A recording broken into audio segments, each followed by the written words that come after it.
En el mundo siempre ha habido guerras, en el mundo siempre ha habido depravación sexual, degradación moral, siempre ha habido revoluciones, golpes de Estado, etcétera, etcétera. Pero nunca todas estas situaciones u eventos habían convergido como en el momento en que nos encontramos actualmente. Si hiciéramos un breve panorama geopolítico alrededor del mundo, nos damos cuenta, ¿verdad?, que de México hasta abajo, hasta la Patagonia, están las naciones latinoamericanas e iberoamericanas ardiendo, por todos lados protestas, en Hong Kong protestas, en Irak protestas contra el gobierno. Es en Estados Unidos un clima que se está viviendo de demasiada tensión, donde quieren destituir a un presidente, etcétera, etcétera. El Medio Oriente ni se diga, continúa con el conflicto aumentando acerca de quién controla el petróleo, quién controla el Golfo Pérsico. Estados Unidos abandona a los kurdos, que es el grupo étnico entre Siria y Turquía, que defendieron a Estados Unidos durante la guerra del Golfo Pérsico. Y vemos un mare magnum en el mundo donde volteamos y estamos preguntándonos, en medio de tantas cosas, ¿quiénes son los buenos y quiénes son los malos? ¿Quién tiene la razón de todo lo que oímos en los periódicos, en la televisión? Unos dicen una cosa: golpe de Estado, no fue golpe de Estado. Revolución, no fue revolución. Los kurdos esto, Estados Unidos por acá. Y estamos en medio de un mundo verdaderamente confundido. Sin embargo, la Biblia nos muestra que nosotros no debemos vivir en confusión. Ya cuando un cristiano dice, no sé quién tiene la razón, o creo yo porque los medios de comunicación, recuerden algo, ¿verdad? Los medios de comunicación, televisiones, radios, etcétera, etcétera, muchas veces tergiversan, las noticias de tal manera que llegan a manipularnos y hacernos creer lo que ellos creen. Entonces, dependiendo quién está detrás de los medios de comunicación, qué ideologías o qué filosofías o quiénes son los dueños de CNN o de BBC News o de Fox News, etcétera, etcétera, o en México, dependiendo quién se encuentra detrás, es la clase de mensaje que envían. Y cuando nosotros oímos en Fox News una cosa que contradice CNN otra cosa, y otros periódicos de México dicen una cosa, y otro periódico dice otra cosa, llegamos a preguntarnos, ¿quién dice la verdad? ¿No es verdad? Realmente, ¿quién dice la verdad? ¿En qué mundo nos encontramos? Realmente, ¿cómo podemos nosotros afianzarnos? Es como si estuviéramos en un barco que se está hundiendo y nos hemos echado fuera de la borda, como cuando el Titanic en 1910-12 se estaba hundiendo. Nos aventamos al mar y nos agarramos de un salvavidas. Y ahorita así está el mundo. Estamos tratando de buscar un salvavidas, algo que nos dé seguridad. Algo que ya no produzca tanta tensión en nuestras vidas, tanta angustia, porque el mundo vive angustiado. Hay demasiada ansiedad. La enfermedad número 1 que la Clínica Mayo en Rochester y el Hospital Hopkins en Estados Unidos, que son las dos clínicas médicas más respetadas que hay en el mundo en cuanto a evaluaciones y a sugerencias médicas, coincidieron hace algunos años en que el factor común denominador o la causa número 1, escúcheme con mucho cuidado, este es un dato que viene de clínicas médicas, no cristianas. La causa número 1 de las enfermedades mentales y físicas del ser humano en el siglo XXI es el estrés. El estrés es un estado de angustia, un estado de tensión, de ansiedad interna que no te deja vivir y que te hace que estés enojado contra el gobierno, enojado con tu papá, con tus hijos, etcétera, etcétera. Ves a toda la gente con recelo, no confías de nadie, te vuelves amargado, te vuelves amargada. Y es el estado interno al que el ser humano está llegando porque hay demasiados conflictos en el mundo, demasiadas noticias. Estamos oyendo con el iPhone qué pasó en Irak, qué pasó en el Medio Oriente, qué pasó por acá, mis amigos, mis amigas, y llega un momento en que el ser humano ya no tiene paz. Ayer en el Congreso de Pastores que tuvimos en México, llegaron una familia a consultarme. Él es pastor, su esposa lo acompaña hace mucho tiempo, y me dice: Armando, quiero decirte una cosa. Tenemos un programa de televisión en Sudamérica y un programa de radio. Y el otro día estaba radiando unas noticias, me dice la esposa, y ¿sabes una cosa? Que de repente se me olvidó todo. Entré en un estado de amnesia en el que ya no sabía ni quién era yo. Algo me pasó en las neuronas de mi cerebro que se me fueron todas las ideas. Y duré como 1 o 2 días. Mi esposo asustadísimo, ¿qué me habrá pasado? No fue un golpe, no tuve un trauma, y se me fueron todas las ideas. Inmediatamente le contesté y le dije: eres una mujer demasiado estresada. Y hay una autora inglesa que les recomiendo. Ahorita mi esposa está devorando todos sus libros, que se llama Carolina Leaf, L-E-A-F, Leaf. Esta autora inglesa es neuróloga, pero es cristiana, y está haciendo los últimos descubrimientos del cerebro, de las neuronas, de la manera como afecta el estrés. Y en ese momento, cuando tú estás demasiado estresado y tienes demasiadas presiones, y los niños, y el esposo, y el falta de trabajo, y el buen fin, o lo que tú quieras mencionar, algo le pasa.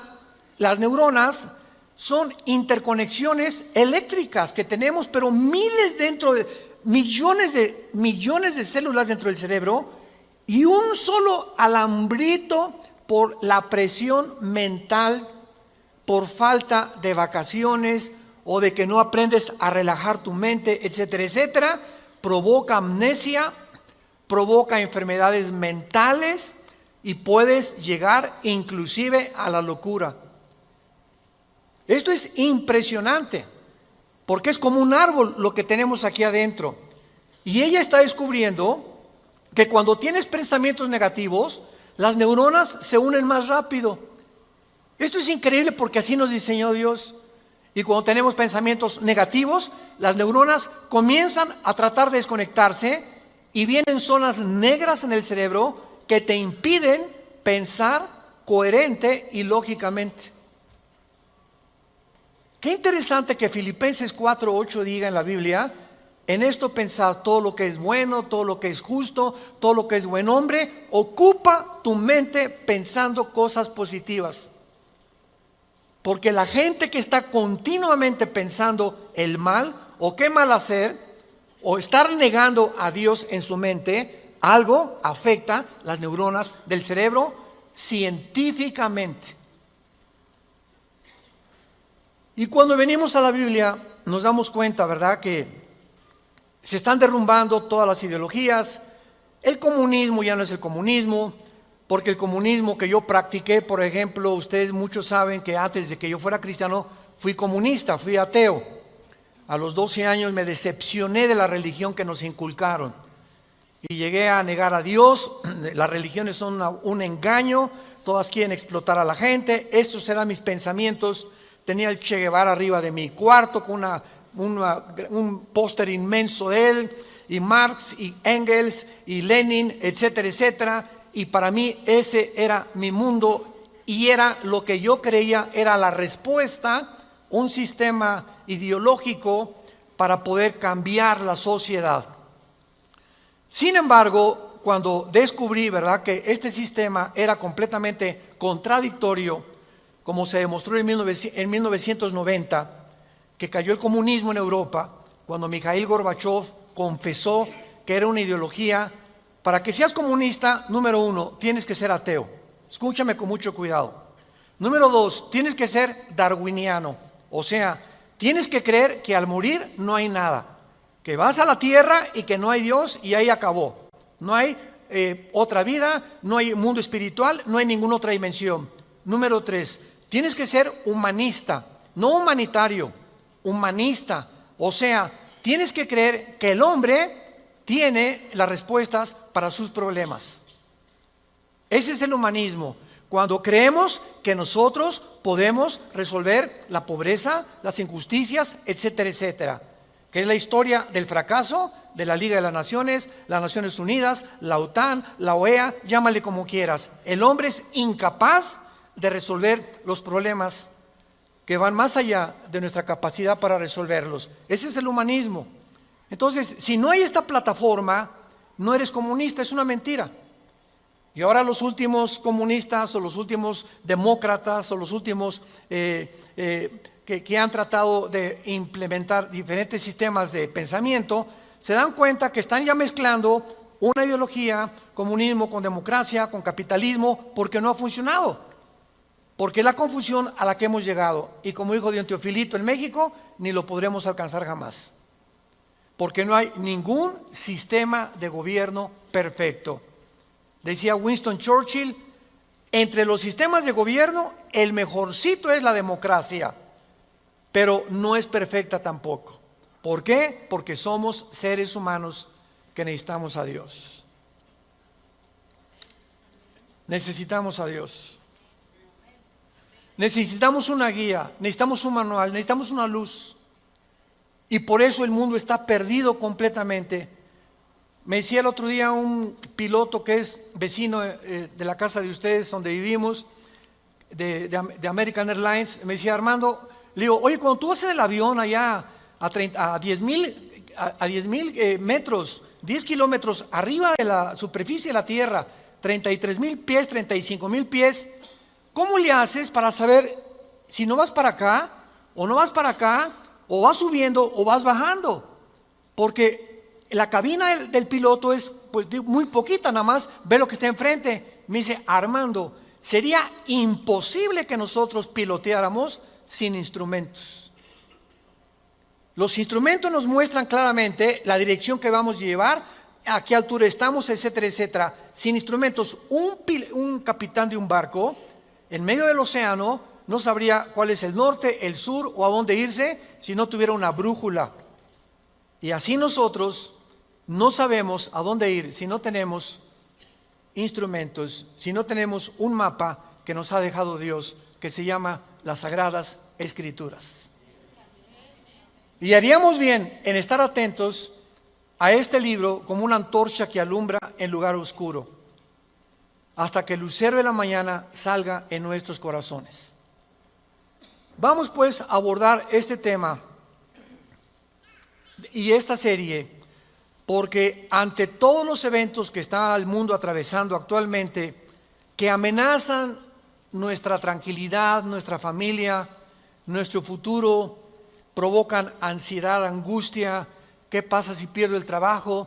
¿Qué pasa si el peso pierde más valor ante el dólar? Si cae el petróleo, si viene un gobierno en México, o si viene una guerra nuclear. Todas estas cosas producen ansiedad, producen incertidumbre, producen intranquilidad. Y Dios no quiere que vivamos así. Dios quiere que en medio de este mundo tengamos una esperanza, tengamos una seguridad de que las cosas van a mejorar. Que lo mejor de nosotros está por delante. Y que aunque el mundo sea cubierto de tinieblas, en nosotros debe haber luz. Porque somos la familia de Dios, que dio a su Hijo en una cruz hace 2000 años para que pudiéramos comprender el mensaje del Evangelio, de las buenas noticias, de la gracia de Dios en su Hijo Jesucristo. Podemos saber exactamente, y este es el tema que vamos a abordar en toda esta serie, podemos en la Biblia encontrar datos, información que nos digan en qué tiempo de la historia nos encontramos. ¿Podríamos realmente decir con seguridad nos encontramos a 10 años de que Cristo venga, o a 5 años de que Cristo venga, o nos encontramos al borde de un caos nuclear o estamos en la orillita de la autodestrucción del ser humano, esta información se encuentra en este libro. Porque cuando comienzas a escudriñar este libro y nos comenzamos a ver que Dios nos comienza a despejar incógnitas y los velos negros que nos impiden ver hacia adelante comienzan a ser quitados por la luz del Espíritu de Dios, comenzamos a caminar con confianza en la vida. Si yo estoy en una cueva oscura, yo no sé si dar un paso por acá porque no veo, está tan oscuro que a lo mejor está ahí un murciélago o una roca o algo, pero si alguien me da una lámpara, ¿qué hace la lámpara? Inmediatamente me alumbra 4, 5, 10 metros hacia adelante y con esa lámpara puedo caminar con confianza porque voy viendo dónde voy pisando, ¿correcto? Bueno, así es exactamente en el mundo espiritual. El mundo ahorita no tiene lámpara, están así. ¿Será melón? ¿Será sandía? ¿Será, ya sabes quién? Por aquí, por allá, ¿y para dónde? Esto, ¿tendrá razón ellos? ¿Tendrá razón estos? ¿Tendrá razón este gobernante? Por acá, y así está el mundo.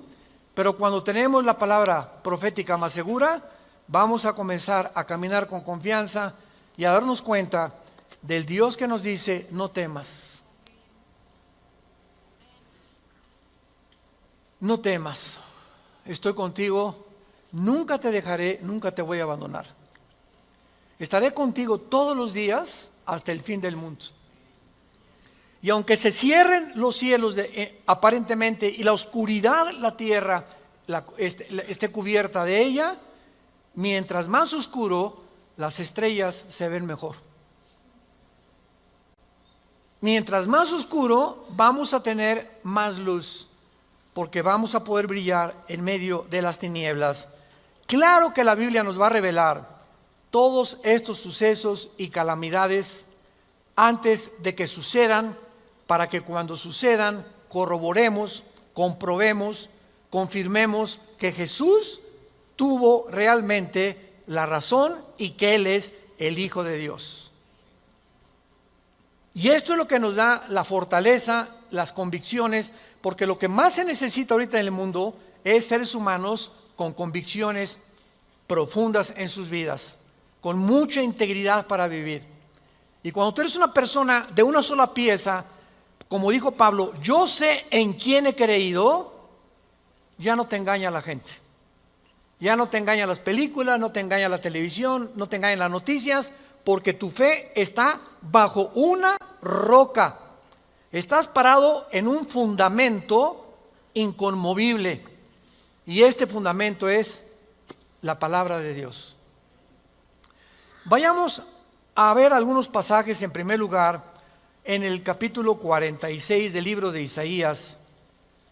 Si no traes la Biblia, por eso estás así. Con razón.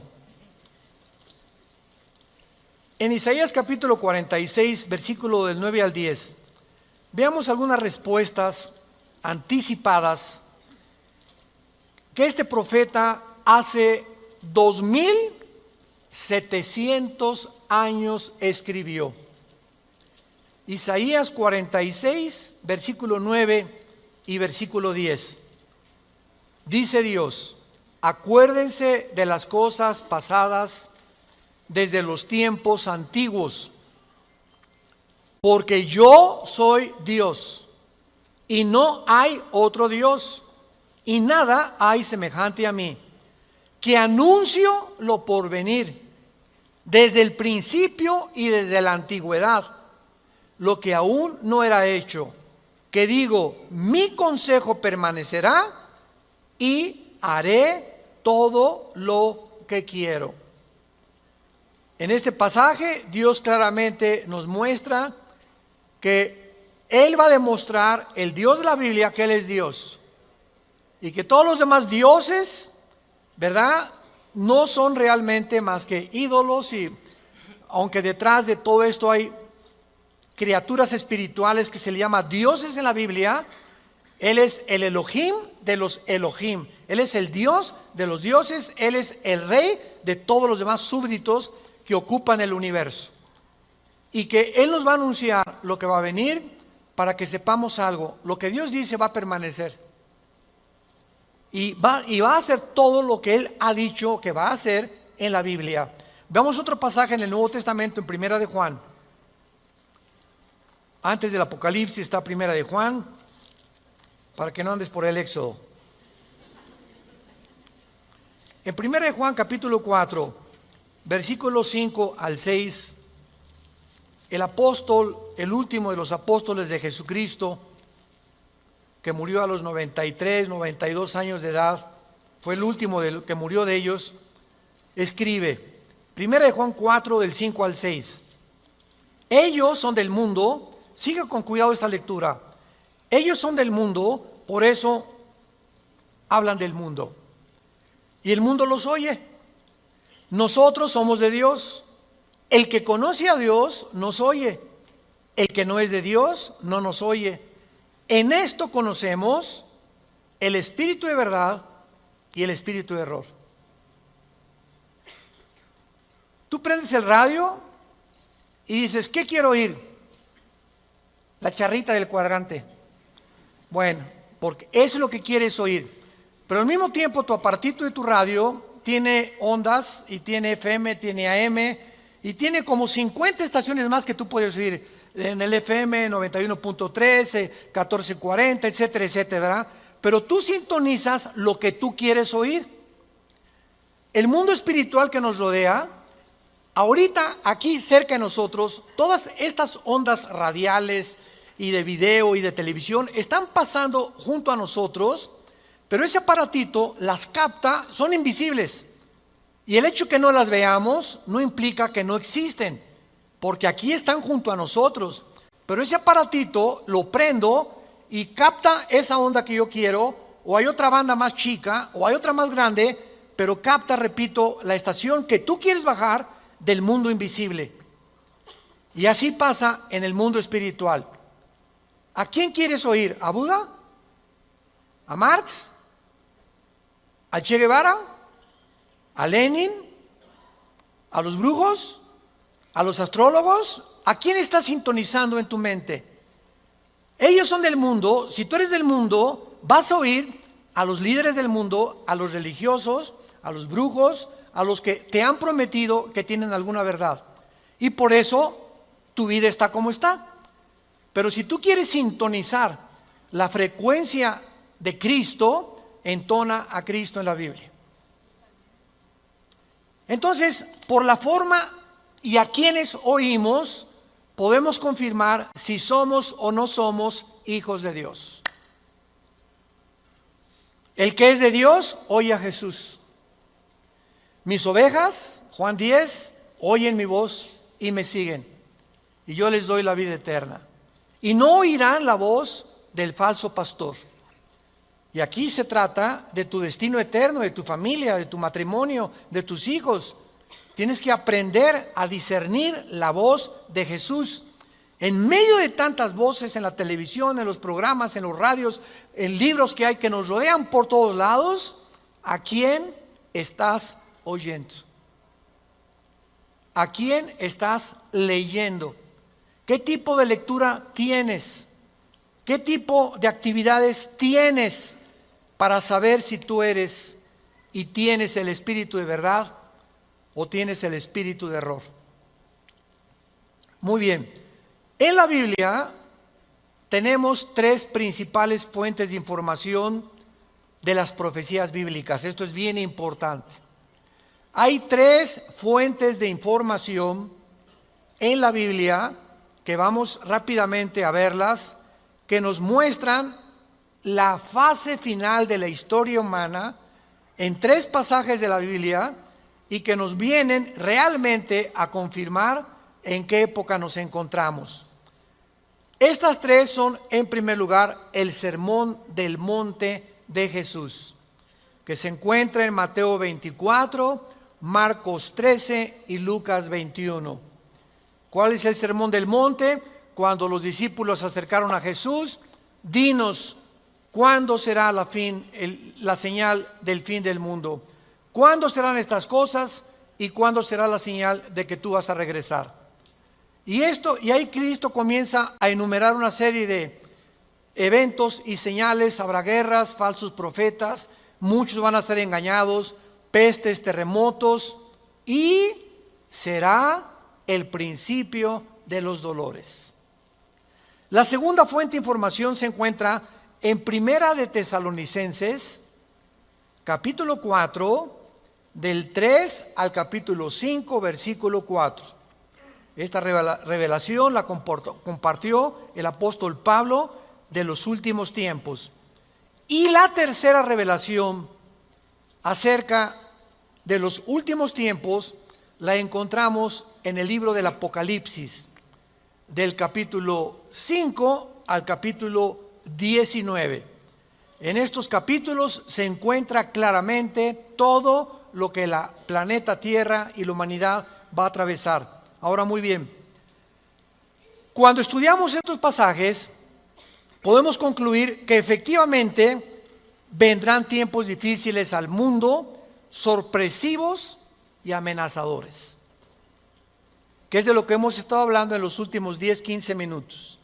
Nadie puede negar que vivimos en un mundo conflictivo, amenazador, que ha llenado al mundo, a los seres humanos, de ansiedad, de intranquilidad, de falta de paz, de suicidios, de mejor me quito la vida, o me emborracho, o me drogo. ¿Por qué los jóvenes se drogan?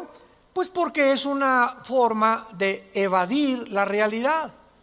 La realidad para muchos jóvenes es tan negro y tan negro lo que se ve en el mundo, que ya no quieren o no creen que pueden atravesar esa cortina oscura, no creen que hay una luz detrás, y se enfrentan a un mundo que parece que se los está comiendo, tragando, y prefieren salir de este mundo. Los que se drogan, ¿por qué se drogan? Los que se emborrachan, ¿por qué se emborrachan? Porque la realidad es tan cruda que no la quieren enfrentar en sus 5 sentidos. Entonces, detrás de cada persona drogadicta, alcohólica, etcétera, etcétera, se encuentra un conflicto interno espiritual. Porque como en el área forense, cuando tú estudias, yo recuerdo que hubo una época en mi vida que comencé a estudiar criminología, dactiloscopía y balística. Quería ser detective, imagínense. Siempre me ha gustado la investigación. Y me dio unos meses por meterme y compré libros, etcétera, etcétera. Y siempre cuando en esa área te involucras, los detectives o los investigadores siempre están buscando el motivo por el cual alguien le quitó la vida a la otra persona. Porque siempre hay un motivo del que cometió fraude, el motivo de por qué mató a su mamá, el motivo por qué abandonó a su esposa. Siempre detrás de cada acción hay un motivo. Y cuando descubrimos el motivo, nos ayuda a poder tener una pieza del rompecabezas más clara para poder averiguar o decidir quién fue el asesino, o quién fue el ladrón, o quién se encuentra detrás de eso. Y cuando nosotros vemos esto, ¿verdad?, que el motivo por el cual la gente hace lo que hace en el mundo, nos damos cuenta que el mundo está espiritualmente muriéndose. Y nosotros tenemos la medicina. Qué triste que tengas compañeros en tu escuela que estén tan confundidos, que no les has hablado jamás de Cristo, que tengas amigos que haces negocios con ellos, que tengas un taller de carpintería, de plomería, o eres mecánico o abogado en tu bufete, o un médico, y la gente a tu alrededor, vemos a la gente, caras vemos, y están llorando por dentro, están deshechos por dentro. Que si esa hermanita, la enfermera, que diga, ay, hermanita doctora, ¿cómo está? Muy buenos días, ¿verdad? Y te encierras con ella y te pones enfrente de ella, te puede olvidar se quitan esa máscara que están usando y caen en una expresión de llanto, de angustia, que están escondiendo, poniéndose una máscara de aparente felicidad. Y así las personas que tú ves, no es cierto que son lo que estás viendo. Detrás de cada persona se encuentra un drama. Se encuentran problemas más allá de lo que podemos imaginarnos. Así que nosotros tenemos la respuesta y la medicina, qué estamos haciendo con ella, y vamos a dar cuentas en la otra vida de todas las cosas que nunca cumplimos en la palabra de Dios al compartir el mensaje de Jesucristo. Ahora bien, vayamos a Mateo 24 y veamos rápidamente que del estudio de estos tres pasajes que acabamos de mencionar, el Sermón del Monte, Primera de Tesalonicenses 4 y el libro de Apocalipsis, podemos concluir, para poner el tapiz, el fundamento de nuestra serie que vamos a seguir desarrollando, que efectivamente estamos en el tiempo de eventos muy amenazadores, sorpresivos, y aunque nosotros los cristianos no querramos ver, ni vamos a estar, esto está garantizado, nosotros no nos vamos a encontrar en los acontecimientos del libro del Apocalipsis. La iglesia no va a encontrarse en los acontecimientos de Primera de Tesalonicenses 4, ni tampoco en el Sermón del Monte, más que en lo que les voy a mostrar ahorita. Y no vamos a ver nosotros el Armagedón. Creo que no vamos a conocer tampoco al Anticristo, pero hay algo que vamos a atravesar para que nos vayamos preparando y para que entendamos que para poder enfrentar lo que se viene se necesita carácter. Carácter. ¿Qué es el carácter? Es la formación interna que el Espíritu Santo nos quiere dar, donde estableces fundamentos y convicciones inconmovibles en tu vida. He decidido hacer esto, lo haces. Puntualidad, responsabilidad. Una persona, un cristiano irresponsable, tiene mucho que trabajar con su carácter. Un cristiano que siempre llega tarde a todos lados, tiene que trabajar mucho con su carácter. Decía hace algunos años, cuando Henry Ford hizo el primer carro modelo T, 1904, corría como 25 kilómetros por hora. Su hijo Henry Ford II tomó la Ford Motor Company, la compañía de carros Ford en Estados Unidos, que fue la que más comenzó a vender carros a principios del siglo XX.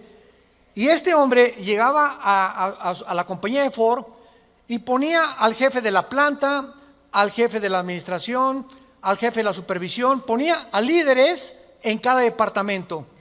Y él llegaba cada 2 o 3 meses, y si ese líder no hacía que funcionara la planta que él le había dado, lo corría.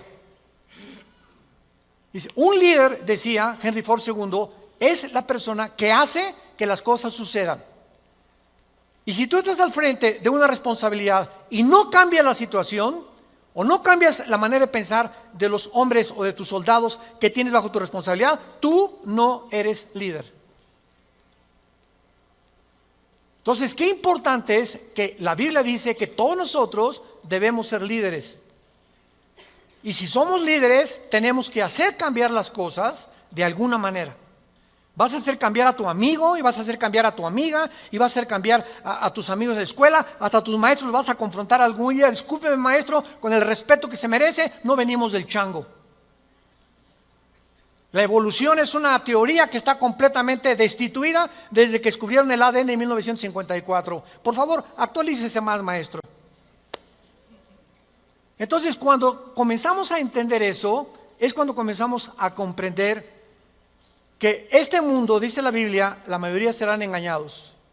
Los mismos escogidos serán engañados, porque hay millones de cristianos sin carácter, flojos, irresponsables, impuntuales, sin falta de integridad.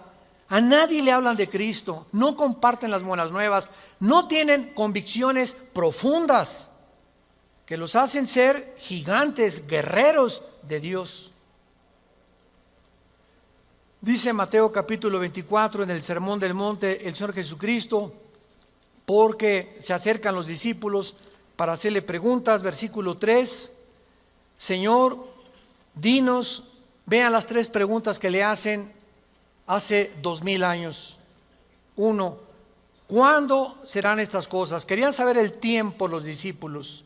2, ¿qué señal habrá de tu venida? O sea, ¿habrá alguna señal que podamos percibir de que tú ya vienes al mundo? Y 3, ¿y hay alguna señal de que el mundo se va a acabar? De estas 3 preguntas, Cristo comienza a contestar algunas. Por ejemplo, la señal de su venida está hasta el versículo 29 y 30, cuando el sol se oscurecerá, la luna se pondrá, etcétera, etcétera, y esa es la señal de la venida de Cristo, que no vamos a estar aquí nosotros, porque primero es el arrebatamiento, y van a pasar 7 años de la tribulación, y viene Jesucristo en la segunda venida, y los que estén en la segunda venida, que se hayan convertido en la persecución del anticristo, van a saber que cuando vengan estas señales cósmicas en el cielo, Cristo aparecerá en las nubes junto con nosotros, porque regresaremos con Él. Pero lo que me interesa compartirles es el versículo 6 en adelante, que es lo que nos atañe a la generación que estamos viviendo. Oirán de guerras y rumores de guerras. Miren que no se turben, porque es necesario que todo esto acontezca, pero aún no es el fin. Porque se levantará nación contra nación y reino contra reino, y habrá pestes y hambres y terremotos en diferentes lugares. Muy bien, si leemos solamente el versículo 6, oirán de guerras y rumores de guerras, toda la historia han sido esto, ¿no es verdad? Desde que Caín asesinó a Abel, que Caín asesinó a su hermano Abel, toda la historia, de acuerdo, lo quieres apuntar, al Instituto para la Investigación para la Paz, en Suecia, Estocolmo, dictaminaron que de los 6,000 años aproximadamente de historia que tenemos, de 6,000 años, solamente ha habido 25 años de paz. La historia humana es una historia de guerras. Cuando vino Jesucristo hace 2,000 años, esta eternidad, este deseo de tener contacto con alguien o con algo, y si no sé quién es Dios, pues los seres humanos van a la selva, a un campo, agarran el tronco de un árbol y lo cortan, y de esa madera hacen una figura de un ser humano, y ya después que la hicieron, nos hincamos delante de lo que nosotros hemos creado, o con cemento, o con piedras levantamos un ídolo, Moloc, o Toreto, Semiramis, o como se llame, y comenzamos a adorar la obra de nuestras manos por la ignorancia que tenemos del Dios único, vivo y verdadero, que sí existe y se ha revelado en las Sagradas Escrituras. Este libro es el primer libro en haber sido impreso en la imprenta de Gutenberg. El primer libro en haber sido impreso. El libro más leído, más vendido, todavía hasta el siglo XXI, de todos los volúmenes y de cualquier escritor que tú me puedas mencionar a través de la historia. No hay un libro más vendido y más leído que las Sagradas Escrituras. Es el libro que contiene los registros, señores científicos, ateos, escépticos y agnósticos que nos escuchan. Es el libro que contiene los registros más antiguos de la genética, biología, química, matemáticas, física, antropología, paleontología y cualquier otra rama académica, historia, geografía que me puedas mencionar.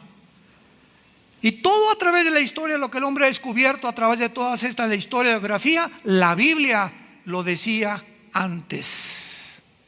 Es más moderna que el periódico de mañana en la mañana, pero al mismo tiempo es el libro más atacado, más controvertido y más despreciado y vulgarizado de todos los volúmenes o libros religiosos que me puedas mencionar. Si alguien va a atacar como Madonna, como AC, como los Rolling Stones, como Michael Jackson y como cantidad de artistas famosos, grupos satanistas, etcétera, etcétera, nunca atacan el Corán. Nunca hay artistas que agarren un pollo y lo rompan y lo escupan sobre la Biblia, como Swanson. Nunca hay nadie que diga, pues esto y el otro. Siempre el ataque es: nunca verás que en el libro del Corán, o en el Tripitaka de Buda, o en los Vedas de los persas, o en cualquier otro libro sagrado, esté el 666. Pero el 666 aparece en todos los grupos satánicos. ¿Tú crees que es coincidencia? ¿Tú crees que es coincidencia que estas cosas que están en la Biblia, como la marca del anticristo, haya sido comenzada a ser puesta en práctica desde que comenzó la pandemia? Que ya no podías entrar a una tienda, no podías subirte a un avión, no podías comprar si no tenías ciertos requisitos médicos, que así le llamaron, y que de repente nos dimos cuenta que comenzamos a ser controlados por todos lados. ¿En qué mundo nos encontramos? Todo esto cobra realidad cuando venimos a las Sagradas Escrituras. Comenzaron también los grandes filósofos utópicos del siglo XXI. Ya el comunismo cayó en 1991 y ahora sí es una época, una nueva era le llamaron, de progreso. Tenemos la tecnología, estamos en el espacio, el internet, el iPhone, la cibernética. Ahora va a ser muy difícil que haya una guerra entre nación y nación, porque el ser humano ha llegado a una ecuanimidad y ha llegado a un criterio tan amplio que sería una locura que una persona le mandara una bomba nuclear a otra nación, sabiendo que la otra nación le puede contestar, y solamente dos locos podrían enfrentarse a una guerra nuclear, porque ellos mismos se destruirían. No, el hombre no está tan loco como eso. Es imposible que lleguemos a esta posibilidad. Además, ahora que el comunismo desapareció, pues ahora va a haber más capitalismo, va a haber mercado libre, el mundo va a tener un auge económico y hemos llegado a una nueva era completamente diferente. Llegamos al siglo XXI, se levanta un hombre en Rusia llamado Vladimir Putin, comienza a invadir. Los musulmanes atacan las dos torres gemelas, 19 radicales musulmanes, produciendo el primer acto terrorista más grande después de la Segunda Guerra Mundial. Estados Unidos comienza a despertar. Ahora sí, ¿verdad? Como decimos aquí en México, ajijolí, cuánto apache.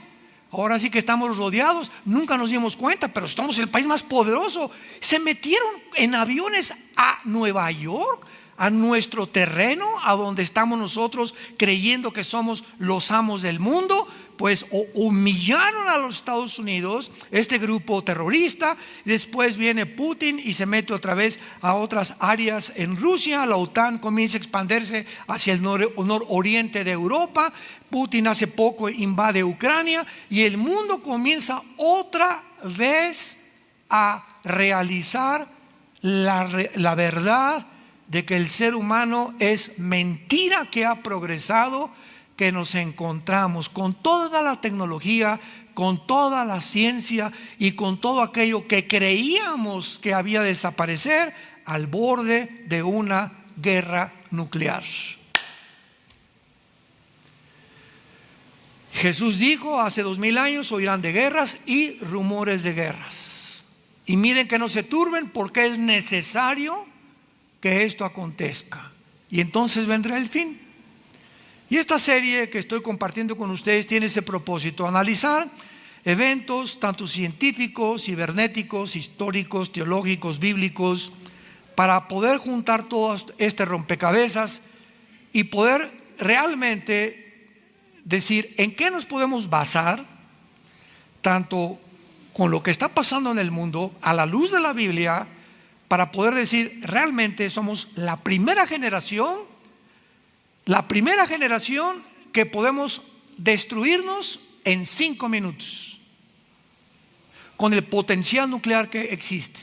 Somos la primera generación donde gracias a la tecnología es evidente y claro y seguro que una sola marca, como ya lo vimos en la pandemia, marcar al ser humano ya es posible a través de la biometría.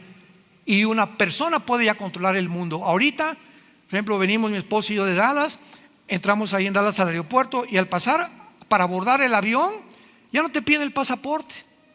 Una cámara, te paras frente a la cámara y aparece tu foto, pásele. Le digo, ¿cuándo me retrataron? Esa foto, le dije a mi esposo, nunca me la han tomado. Y yo le dije de broma a la señorita, ¿verdad? Por favor asegúrese que mañana me publican, en el primer periódico, que me subí al avión. Impresionante, ya nomás con tu puro rostro. Y al llegar allá a Estados Unidos, de aquí de México allá a Estados Unidos, hay un lugar que se llama Global Entry, entrada global, que se les da esta entrada global. Tú vas con tu pasaporte, desde luego tienes que ser ciudadano americano, y vas a una oficina de inmigración norteamericana y les dices, bueno, soy americano, quiero el Global Entry porque viajo muy seguido. ¿Qué significa esto? Que te hacen 3 o 4 preguntas, ven tu registro, que hace 10 años no has tenido accidentes automovilísticos, que no te has marihuanado, que no has tenido ningún tóxico, que no has sido borracho, que no te han detenido, etcétera, etcétera. Y te consideran un ciudadano de confianza, así se llama. Y te dan entonces una tarjeta que se llama Global Entry. Y ahora que regresemos a Estados Unidos, mi esposo y yo, al llegar, yo ya no paso por migración. Paso por un aparato donde tampoco meto mi pasaporte. Otra vez me retrata y comenzamos a hacer cola en 5 minutos. Y comenzamos a pasar y me dice el de inmigración, Armando, hello, le digo, y pásale. Marta, pásale. Ya no te revisan nada más que a través de la fotografía. Ni siquiera el pasaporte, por el Global Entry. Este es el mundo que estamos viviendo. En China hay cámaras, pero como no se imaginan, en Shanghái y en todas las ciudades, que están retratando millones de caras al mismo tiempo, y tiene las pantallas el gobierno de China donde puede detectar a un delincuente que buscan a tal persona en segundos a través de los métodos computacionales, a través de la cibernética y a través de la biometría. Ese es el mundo que estamos viviendo.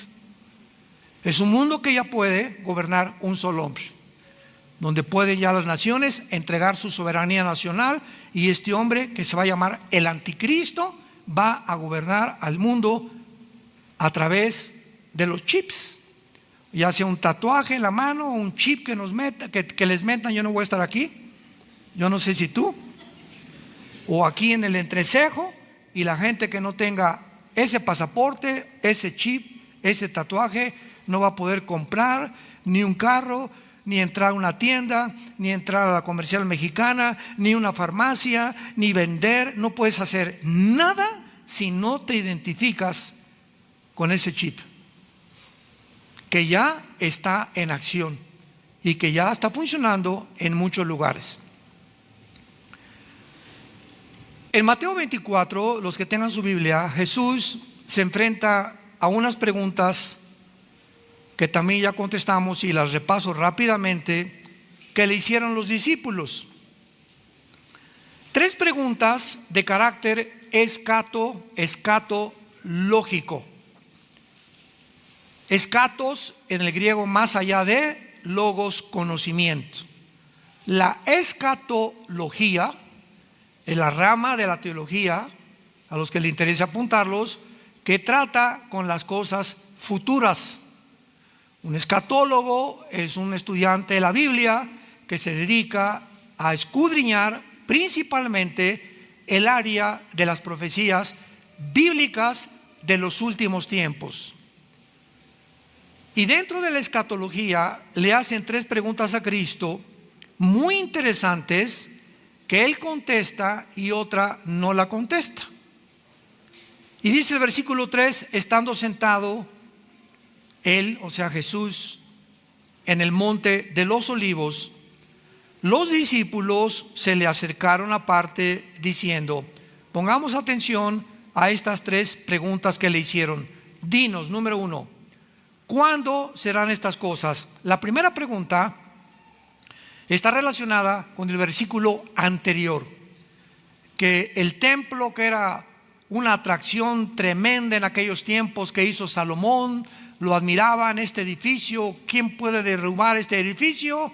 Cuando vio Cristo a los discípulos, que estaban asombrados más por el edificio que por su persona, les dijo, ven este edificio, les puedo decir que no va a quedar piedra sobre piedra.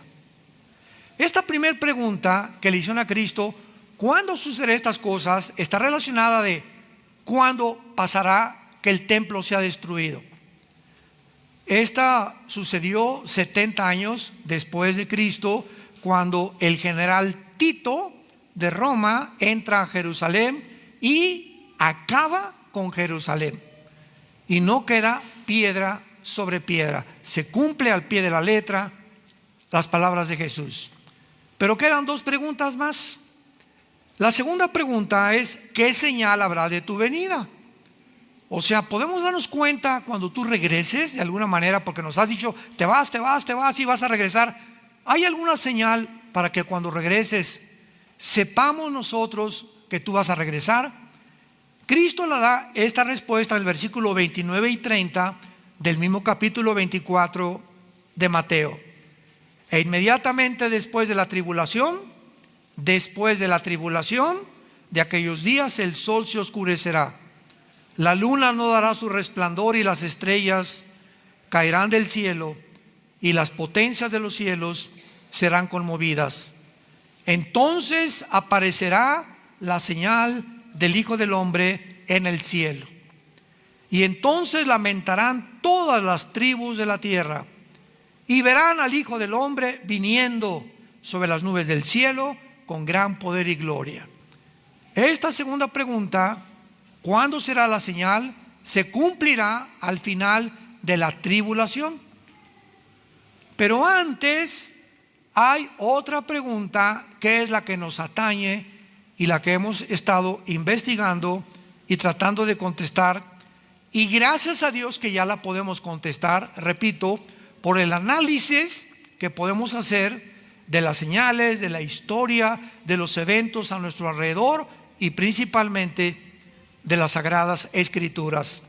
Dice así la última pregunta: ¿y qué señal habrá del fin de la historia? Se puso en el griego siglo, el fin de la historia o el fin de la historia humana o el fin del siglo, como le querramos llamar. Cristo no contesta esto. ¿Qué señal habrá del fin del siglo? O sea que ya la historia se terminará. Sin embargo, cuando leemos en el versículo 5 que Jesús comienza a decirles, solamente les voy a dar algunos datos importantes. Vendrán muchos en mi nombre diciendo yo soy el Cristo, y a muchos se engañarán. Dice Cristo, una de las señales, una de las muchas que les voy a dar, que pueden ustedes ubicarse y darse cuenta que realmente ya nos acercamos al final de la historia. Se van a levantar cantidad de hombres diciendo que son el Mesías. La palabra Cristo, Yeshua en el hebreo es el Mesías. Vendrán muchos diciendo yo soy el Mesías, o sea, el ungido de Dios, el Salvador del mundo. Y este mensaje lo traen la mayoría de los gobernantes en el mundo actualmente. Muchos gobernantes surgen inmediatamente y todos hacen, sabemos, promesas que ninguno cumple. Pero todos nos prometen qué cosa, que nos van a salvar, que la economía va a mejorar, que va a mejorar tu nivel de vida, bla, bla, bla, bla. Y la gente, ¿verdad?, engañada por la política, votamos por estos gobernantes que en el mundo entero, a través de toda la historia, conquistadores, dictadores, etcétera, etcétera, han engañado a la humanidad. Pero Cristo no se refiere políticamente, se refiere espiritualmente. ¿No han visto ustedes en las redes sociales, hace de 6 meses para acá, ya no vamos tan lejos, cuántos Mesías Israel está diciendo que ya llegaron? Métanse los Mesías de Israel en Google, lo puedes encontrar. Todavía hace 2-3 semanas ves un hombre con un sombrero, con una barba. Se juntaron miles de rabinos en Israel alrededor de él y cantaban y bailaban, y aquí está con un sombrero negro, y le besaban la mano los judíos, cosa que tienen prohibidísimo, y lo tocaban la ropa, y el Mesías, etcétera, etcétera. Hace 4 meses un rabino en Nueva York dijo que él era el Mesías, se murió, y tenemos casi 2 o 3 años que Israel, de una forma absurda, ridícula y risible y patética está haciéndose el hazmerreír esta religión judaica en el mundo entero por las barbaridades de estar señalando hombres como tú y como yo, porque están ansiosos que venga su Mesías, y cuando venga no va a ser el que ellos esperan. Cuando venga será el anticristo,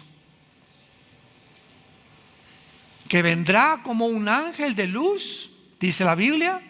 Se presentará con tratados de paz en el mundo, resolverá problemas en el mundo, tal vez del gas, del dinero, del euro, del dólar, de los yuanes, el problema de China, etcétera, etcétera. Y el mundo se maravillará ante este hombre, y este hombre hará un pacto con los judíos de paz, prometiéndoles. Eso se encuentra en Daniel 9, 23 al 27, versículo 27, especialmente, prometiéndoles a los judíos que nadie se va a meter con ellos durante 7 años. El capítulo 28 de Isaías describe como un pacto de la muerte. Hicieron un pacto con la muerte. Todos los judíos engañados, porque rechazaron al verdadero Mesías hace 2000 años, a Jesucristo, van a ser ahora engañados. Jesucristo dijo: cuando venga un falso Mesías, a él van a recibir. Ahí me rechazaron, pero cuando venga alguien en su nombre, yo no vengo en mi nombre, dijo Jesús, vengo en el nombre de mi Padre, y no me reciben. Pero si alguien viene en su nombre, a ese van a recibir. Qué patético. Y el anticristo sabemos, ¿verdad?, para no extendernos, que firmará este tratado de paz. Me imagino que en ese tiempo los judíos reconstruirán su templo, el tercer templo, que tienen años tratando de levantarlo. Una imposibilidad, porque la mezquita de Omar se encuentra exactamente arriba donde estaba el templo judío, que fue destruido en el año 70 después de Cristo, y el anticristo violará este pacto con los judíos a los 3 años y medio, y ahí comenzará lo que la Biblia llama la gran tribulación. Entonces Cristo les dice: van a ser engañados, va a haber guerras, rumores de guerras, etcétera, etcétera. Pero en el versículo 32, dichosos los que trajeron Biblia, en Mateo 24, 32, que es el centro, el núcleo, el bastión de toda nuestra exposición, este pasaje es el que estamos tratando de demostrar que es el más fuerte que existe para darnos una seguridad de que somos nosotros, la última generación. No sabemos el día y la hora, pero sabemos que será en nuestra generación cuando estas cosas ya han comenzado a suceder, y millones de cristianos no se han dado cuenta, ni han descubierto, ni siquiera si viven cerca del Nevado de Toluca. Es increíble la ignorancia que hay. En las iglesias tampoco se predica esto ya. Ya no se predica estas cosas, ni en qué tiempo nos encontramos, ni qué señales. Ya no hay esta información. Es impresionante las tinieblas que han comenzado a caer en el mundo, están entrando a las iglesias. Dice Jesús, versículo 32, esta es la señal más importante de Jesús: de la higuera aprendan la parábola. Cuando ya su rama está tierna y brotan las hojas, sabéis que el verano está cerca. Así también vosotros, cuando veáis todas estas cosas que está cerca, a las puertas, de cierto les digo, no pasará esta generación hasta que todo esto acontezca. No pasará esta generación. Cristo menciona una higuera, y ese es el inicio de nuestra búsqueda y de nuestra investigación. ¿Qué quería decir Jesús con la higuera, o qué representa en la Biblia la higuera? Porque una vez que identifiquemos qué es la higuera, podemos partir de ese punto hacia lo demás. Tenemos que saber qué significa la higuera o qué representa la higuera. Bueno, rápidamente, a los que lo quieran apuntar. En la Biblia hay tres árboles relacionados con la nación de Israel. La higuera es el último del año en florecer. Y la higuera representa la resurrección nacional de Israel. ¿Cómo sabemos que este árbol representa la resurrección nacional de Israel? Veamos en Lucas capítulo 13. Después de Mateo está Marcos y después Lucas. Lucas capítulo 13, versículo del 6 al 9, dijo también esta parábola. Tenía un hombre, ¿una qué? Una higuera plantada en su viña, y vino a buscar fruto en ella y no la halló. Y dijo al viñador: he aquí, hace 3 años que vengo a buscar fruto en esta higuera y no lo hallo. Córtala. ¿Para qué inutiliza también la tierra? Él entonces respondiendo le dijo: Señor, déjala todavía este año, hasta que yo cabe de ella y la abone. Y si diere fruto, bien, y si no, la cortará después. Pregunta: ¿a quién creen ustedes que se refería Cristo con la higuera? Pues a Israel. Tenía un hombre una higuera plantada en su viña. Israel es la higuera de Dios. Vino a buscar fruto en ella. ¿Quién vino a buscar? Jesús. Vino primero a las ovejas de Israel.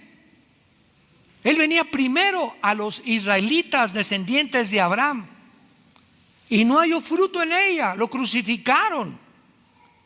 Y le dijo al viñador: hace 3 años que vengo a buscar fruto en la higuera. 3 años duró el ministerio de Jesús y no lo hallo.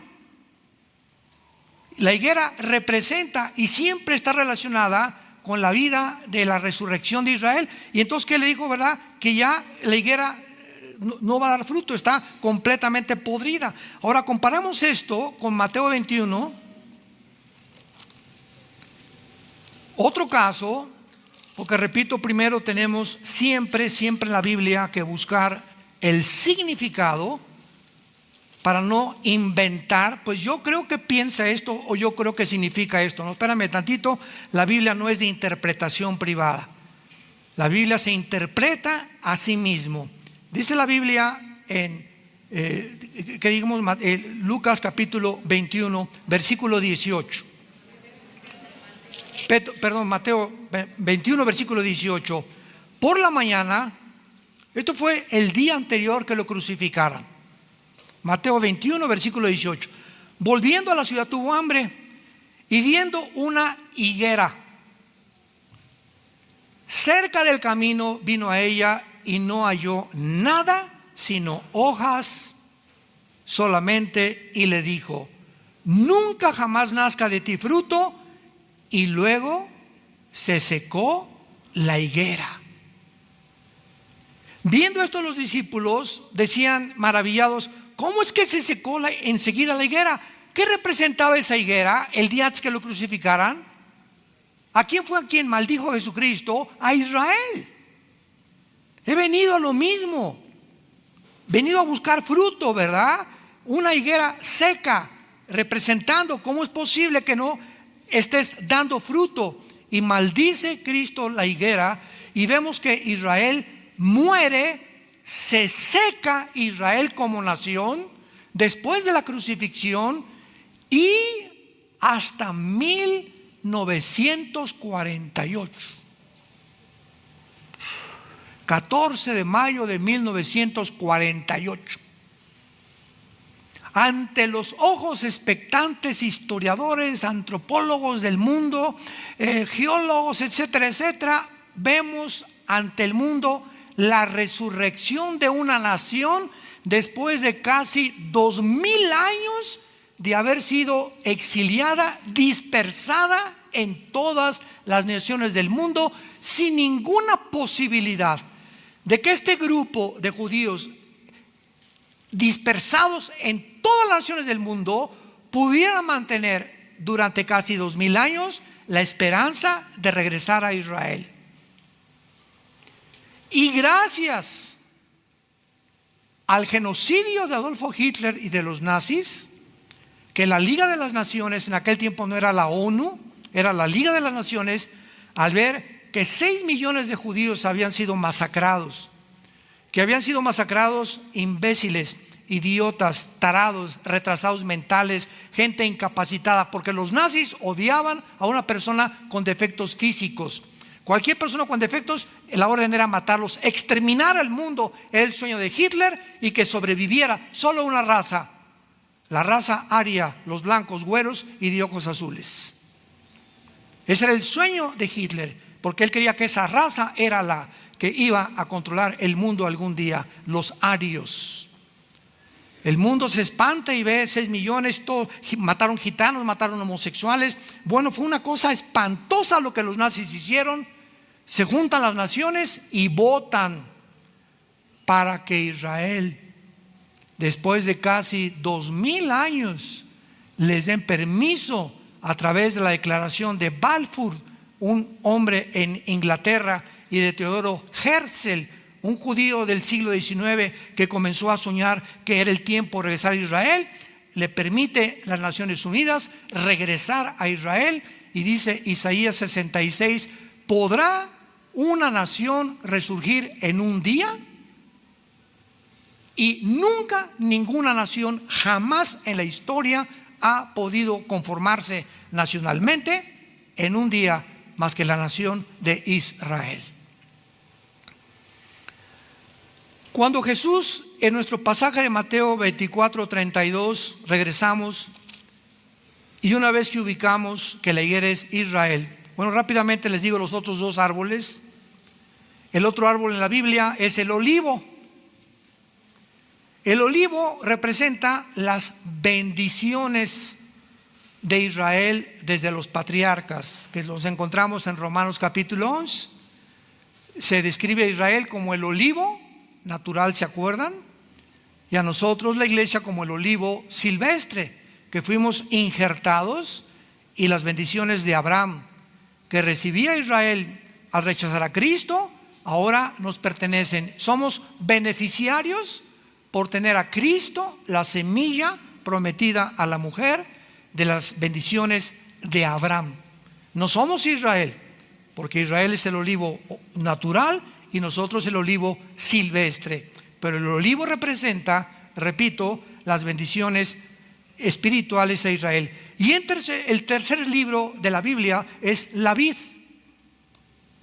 La vid, las uvas, de ahí sacan el vino, y representa la vida religiosa de Israel. Juan capítulo 15, Jesús dijo: yo soy la vid. No dijo yo soy la higuera, tampoco dijo, ¿verdad?, yo soy el olivo. Yo soy la vid verdadera. O sea, yo soy realmente el objeto de la religión robotizada de fariseos que ustedes han hecho de mi Padre, sin tomar en cuenta que yo soy el representante del Cordero de Dios, de los sacrificios, de las ofrendas, del tabernáculo, de todo lo que mi Padre les dio simbólicamente en el Antiguo Testamento. Yo soy el Cordero de Dios que dijo Juan el Bautista, que quita el pecado del mundo. Yo soy la vid verdadera, el que realmente les va a dar vida a ustedes, no una religión. La religión no te puede dar vida, yo vengo a darles vida. Tú puedes ser católico, puedes ser protestante, puedes ser bautista, puedes ser pentecostal, puedes ser mormón e irte al infierno. No es tu religión la que salva, es la persona de Jesús que entra a tu vida para producir como una semilla, un árbol que comienza a crecer dentro de ti sin que te des cuenta, hasta que comienzas a dar fruto. Gálatas 5, 23 y 24, el fruto del Espíritu es amor, paz, gozo, dominio propio, paciencia, y comenzamos a manifestar las características de una persona que está siguiendo a Jesús. Y tú puedes decirte religioso, y vengo a esta iglesia 20 años. Mi papá era el cura de San Marcos. Mi mamá era la madre, descendiente de la Madre Teresa. Mi padre fue arzobispo y mi tío, hayan sido lo que hayan sido. Si tú no tienes a Jesús, no tienes la vida. 1 Juan 5, del 10 al 2. El que tiene a Cristo tiene la vida. El que no tiene a Jesús no tiene la vida. No es la religión la que nos salva. El cristianismo no es una religión, es una relación. No entras a una nueva sociedad secreta, a un nuevo sistema de ceremonias y de ritos. Entramos a la vida, a una familia. Somos una familia que habita Jesús en mi vida, habita Jesús en tu vida, y por lo tanto yo puedo tener comunión contigo, porque el espíritu que tú tienes es el espíritu que yo tengo, y eso es lo que nos hace hermanos y hermanas en Jesucristo. Y actualmente hay un movimiento que se llama el movimiento ecuménico en el mundo, que es el movimiento de unir a todas las religiones. Ahorita en Roma acaban de tener que protestantes, que católicos, que musulmanes, todos bajo una bandera. Qué bonito se oye, ¿verdad? Qué bonito se oye. Para que todos unidos busquemos la paz. Espérame tantito, amigo mormón, amigo hindú, amigo musulmán. Mira, yo te respeto con mucho gusto, pero ¿sabes una cosa? El sistema que tú tienes para llegar a Dios contradice la Biblia. El hinduismo tiene 6 millones de dioses. El Islam dice maten a los cristianos y a los judíos. El Buda dijo antes de morir, yo no soy Dios, busquen la verdad. Y el budismo es una religión atea. ¿Atea? ¿Y forma parte de las religiones? Sí. Y también el comunismo es una religión. ¿No lo sabías? Ya lo sabes. Son los sistemas